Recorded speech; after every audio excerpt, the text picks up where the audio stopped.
In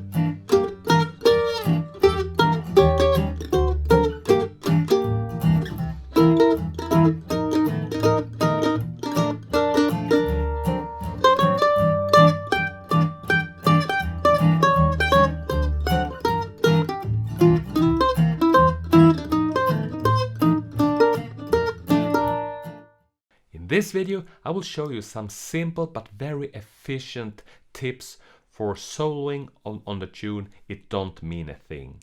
And we're using like a guideline target note approach that can be really good, especially if we want to find a good way to outline the chord changes without going into too many complicated things about arpeggios, scales, things like that. So this lesson will be like, it will give you the most value if you already know the melody and the chords. So I put links below so you can find those lessons. But anyway, I think it's also a good introduction to the power of guidelines and target notes. Here we go.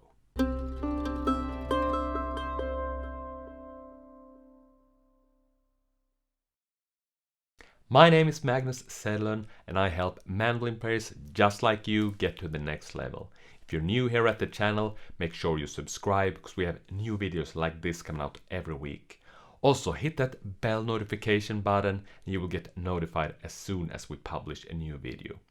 And to simplify the learning, to get a better experience of this, in Mandolin Secrets Academy you find the sheet music, the tabs, the play along for this tune and all other lessons here at the YouTube channel. So go check it out at mandolinsecrets.com/academy. The link is right below in the description.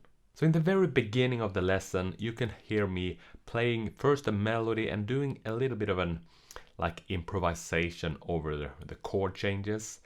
And I here want to show you how simple my approach is for this. I'm finding what I call a guideline, and that is taking a chord note for every chord and making a single note melody out of that. And then I can improvise around that guideline melody. Let me show it here on the mandolin. So using the 4 first bar as an example, the chords are G minor to E flat 7, D7 to G minor again. And without thinking too much of scales and arpeggios, I have found this little guideline like this, starting on this note, and then when the E flat 7 I'm using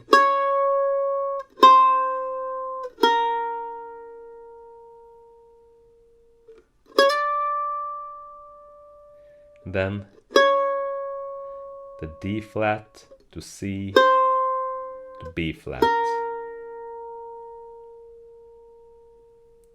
And these are all chord notes, and what I'm trying to find guidelines and target notes with chromatic movements, because chromatic movements they are very pleasing to the ears, and it's also it gives us the jazzy touch to it, right? And then we're going to the C7 chord, and for that one I'm using this target note, the E, and then for the F7 I'm going to E flat. For the B flat chord I'm choosing D. So focusing on the first 8 bars only, we got this little line now. So 1, 2, and 1, 2, 3, 4.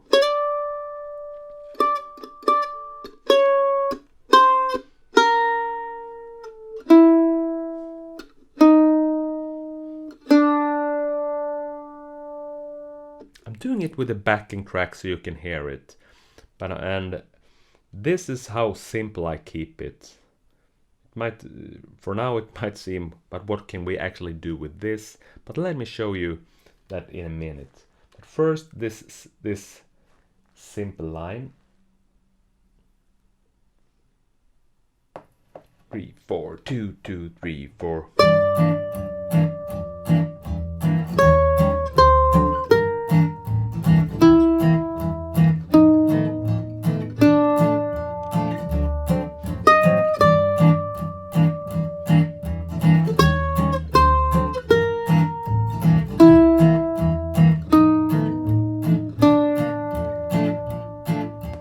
I'm staying here with the A part.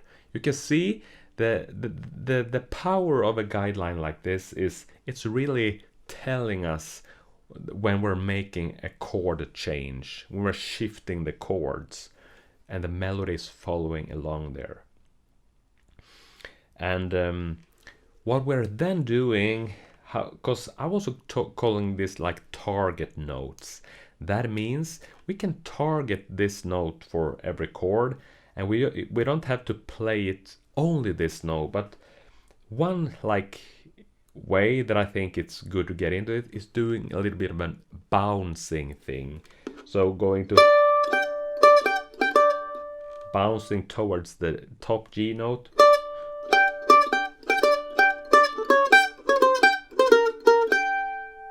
You hear?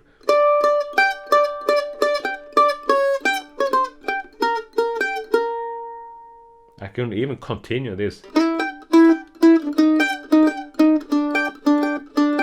if I want to like overdo it. So immediately we're having like opportunities to play around and improvise with this. But probably I would also maybe follow the bouncing idea using another chord note. So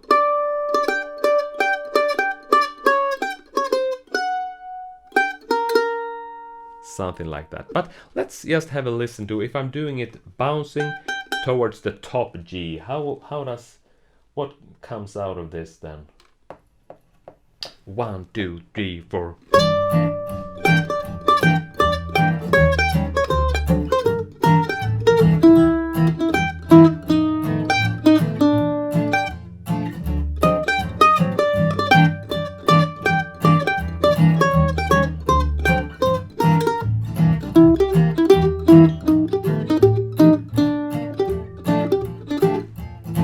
We can also replace this upper G with a lower G.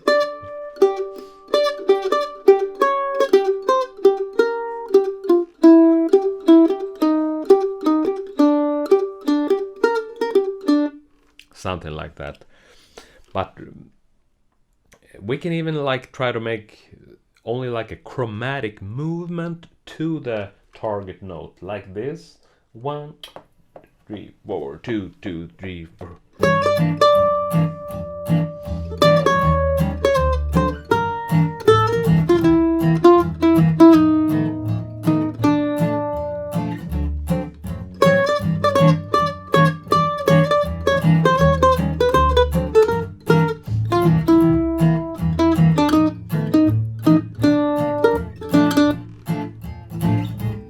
Well, it works better for some chords than others, but the basic idea that I want you to take away, that finding the guideline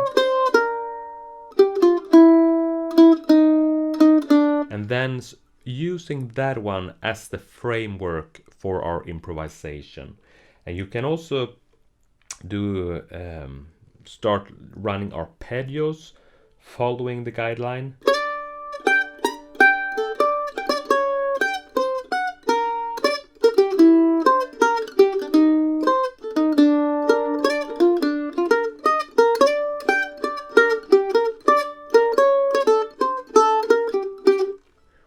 Well, you get the point.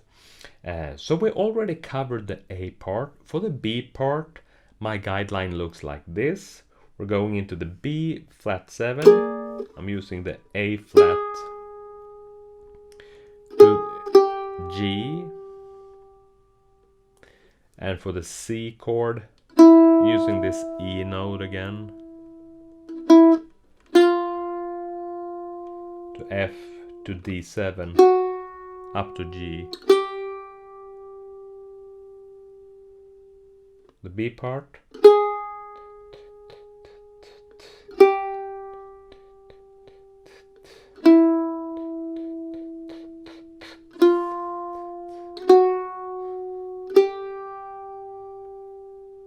playing the guideline all the way through so you can see it. And if you're following along in the tabs, this is pretty easy for you, I think. 1, 2, 3, 4.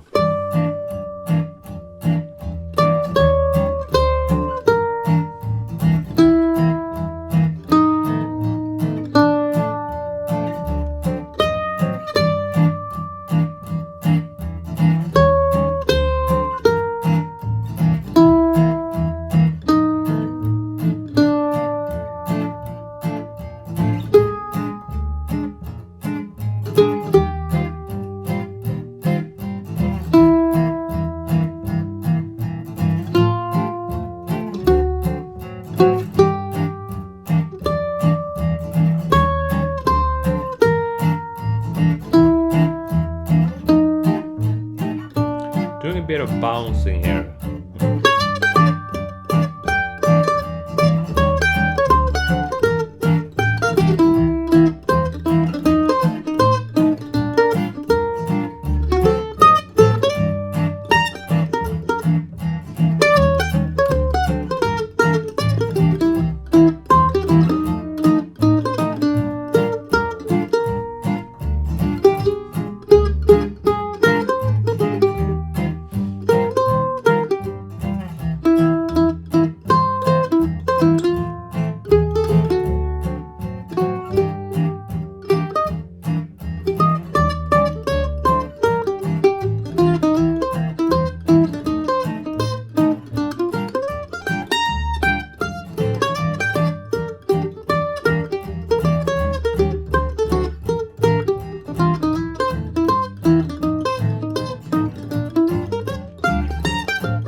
Yes, there you can hear it, how I'm using the guideline as the framework for my improvisation.